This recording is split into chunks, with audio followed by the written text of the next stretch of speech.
Hey everyone, welcome back to the YouTube channel. My name is Brittney Megann. I'm the CEO and head socialista of Socials and Stilettos, and I'm partnered with Adobe Live to bring you this exclusive 8-part series on how to build an iconic brand from scratch with Adobe Express. And whether you're somebody who is a seasoned professional or you're brand new to creating a brand for the very first time, I know that there's going to be juicy things in the series for everybody. In this episode today, we're going to be diving into one of the most crucial parts of the branding process, which is really developing your brand aesthetic and bringing your brand identity to life, from logos to typography, fonts, if you will, to colors, to just the overall look of your brand. And this episode is going to cover everything. And trust me when I say you don't want to miss it. So let's jump in.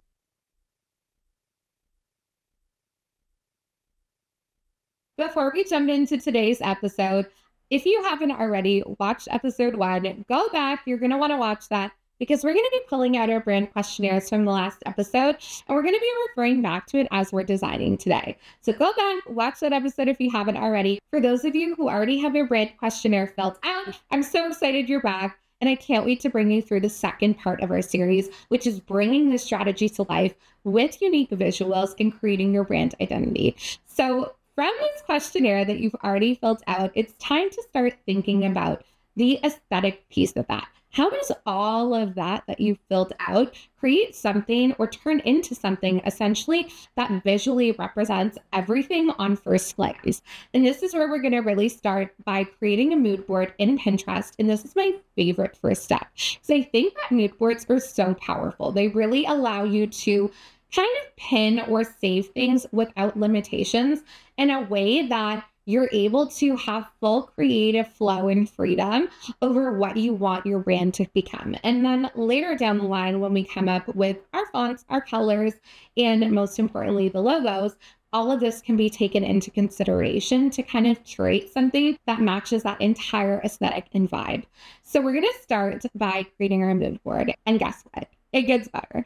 I am actually going to be creating the brand identity for our podcast launching this September along with you today. So let's roll the clips. I'm going to take you behind the scenes of what went into creating our mood board. Let's go.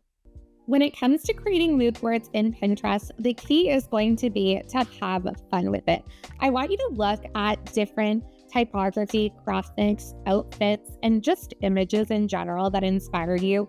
Don't get too tied up on looking for actual brand design inspo because you'd be surprised on how you can truly find inspiration in some of the most unexpected places. You can see the vibe for the podcast. Of course, I had to include a little bit of pink, but I really wanted it to be the opposite of what you see with Socials and Stilettos. So this is a little moodier. I love the word grunge. I feel like it's definitely giving that grunge kind of aesthetic. So when you see the overall mood board, you can see there's a variety of outfit inspo. We have jackets that have like writing or graffiti on them, graphics in here, even some brand design inspo. But overall, you can definitely get the overall vision of what I'm thinking when it comes to this brand design. And from here, we're going to be able to pull all of this as inspo to create the entire brand identity. Let me know in the comments what you think because I am so obsessed with the way that this mood board turned out. So now that we've done the mood board creation process, it's time to jump into creating our color palette. And I want to first start off by saying there's no right or wrong way to do this. Of course, there's some tips that I can give you when it comes to creating your color palette. But at the end of the day, only you are going to know the colors that work best for you and the colors that resonate with your overall vision. Here's a couple of tips that I have when it comes to choosing your color palette. Number 1, always choose between 3 to 5 colors at least.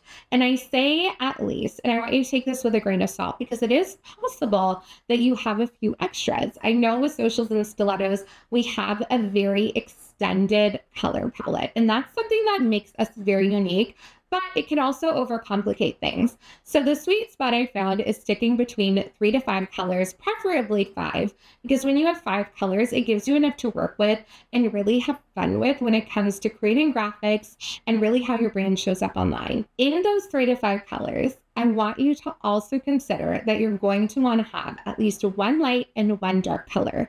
You need that contrast between your color palette. They can't all be too close together, because when it comes to things like creating graphics or even your website, how are people going to read what's on your website if all the colors look the same? You need to kind of have something that creates a little bit of contrast between the palette that you've created. Number 3, you're going to want to consider your audience. And I know this can be a little bit hard for a lot of people, because although we might love certain colors and feel so drawn towards certain colors, that doesn't necessarily mean that it's always going to resonate with our audience.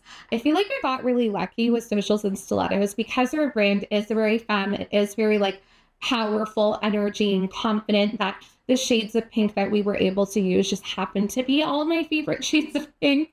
But when it comes to, let's just say, if my brand was maybe more on the natural side, maybe I was creating baby products for new moms, and I wanted it to be very feminine feeling. Maybe my color palette would be something more towards like the neutral pinks, and something that's not so in your face and bright and vibrant and there, right? Maybe it would be a little softer feeling. And that's something that my audience would relate to more. And that's okay. I think considering your audience and finding a way to hybrid what you want and what they need into one palette is going to be your key when it comes to creating something that resonates for the both of you. And number 4, consider your brand personality. So with that all being said, I think it's important to consider how you want to be portrayed, how your brand personality, you want it to sound or feel or look, and really think about how your colors play into that. Now that we've got our colors figured out, it's time to consider our fonts. And the same goes with your fonts. There is no right or wrong way to do this. When it comes to deciding your fonts, a couple of things that you're going to want to consider is number 1, legibility. Can people read these fonts? There are like some really cool fonts out there. And I'm going to say that not every font is the most user-friendly. It's not the most legible. So making sure that when you are choosing your fonts that you're going to be using, that people are going to actually be able to read them. Trust me when I say, if you choose something that's a little bit too complicated to read, you're going to get really stuck when it comes to designing your website, graphics, or any other collateral for your business or brand. Number 2, consider where your fonts are going to be used. Are they going to be used on a website? Are they going to be on t-shirts? Are they going to be maybe just used on social graphics? It's really important to consider these things, because at the end of the day, not every font works in every place. And that's something else that you're going to want to keep in mind. And number 3, make sure you choose fonts that complement each other. And this just comes from trial and error. To be honest, there's no guide on how to do this. I think the biggest thing to keep in mind is if you're going to use something really decorative, maybe only have one decorative font.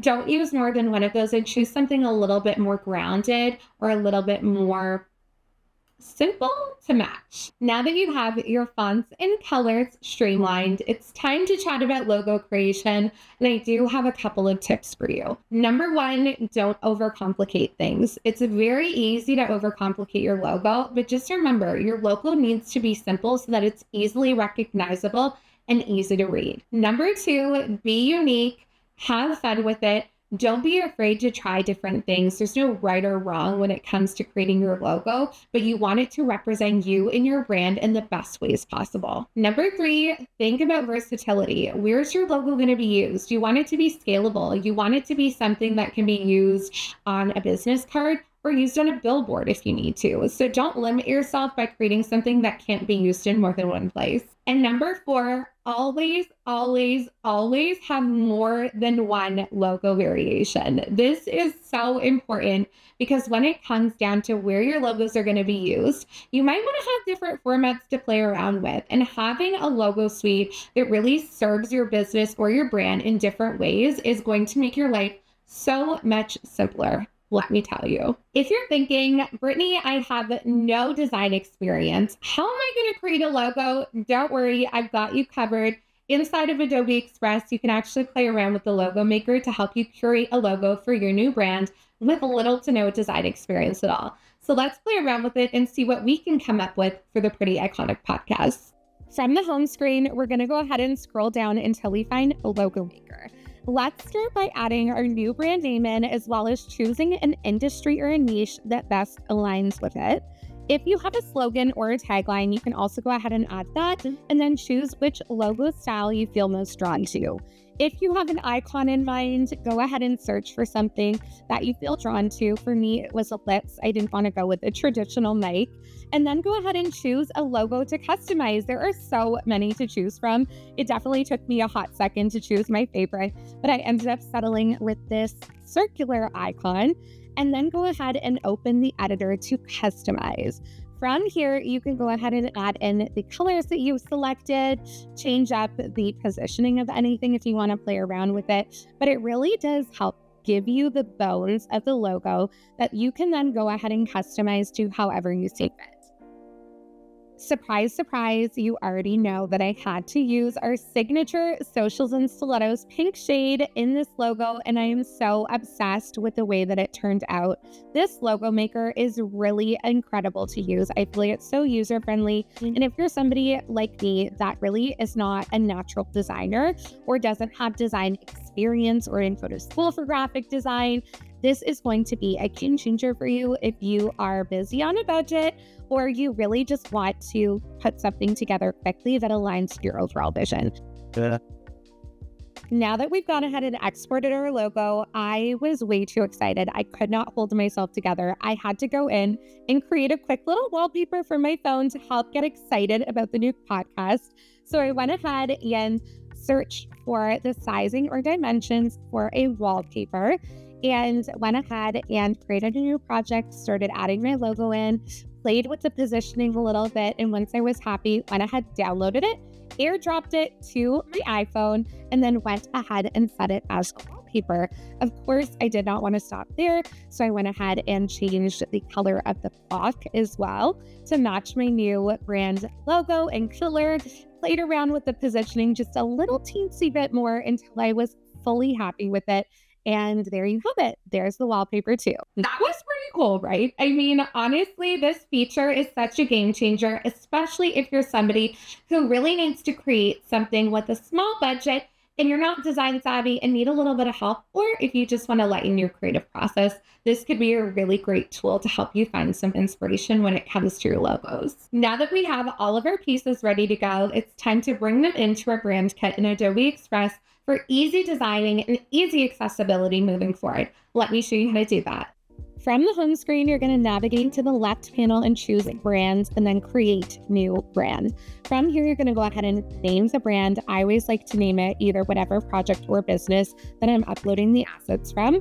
And in this case, we're doing this for a client of ours, Built-in Community Inc.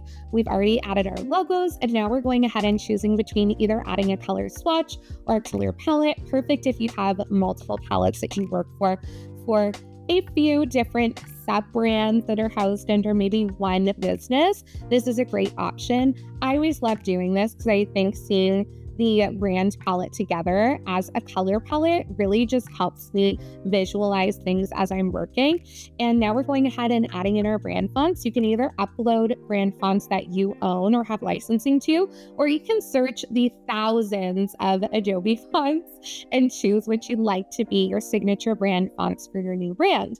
There's lots of ways that you can continue to edit and upload and customize not only one, but multiple brands, as you can see here, and have fun with it, because let me tell you, this makes for easy creating on the go whenever you need it. And there you have it, a full step-by-step process on how you can create your brand identity and aesthetic from scratch with the help of Adobe Express. Of course, I had to create a free resource for you. So if you hit the link in the descriptions box, you'll be able to access my remixable template and create your very own brand Bible guide to refer back to whenever needed, or send off to whoever you're partnering with, so everybody's on the same page when it comes to you and your new brand. You can thank me later. I hope that you were able to take away some juicy nuggets in today's tutorial, and you found some value in creating this brand identity with me from scratch. If you haven't already, make sure that you go ahead and hit the subscribe button, because this series is not over yet. We've still got 6 incredible episodes to go. So hit the subscribe button and let's continue building iconic brands together. Until next time, stay social.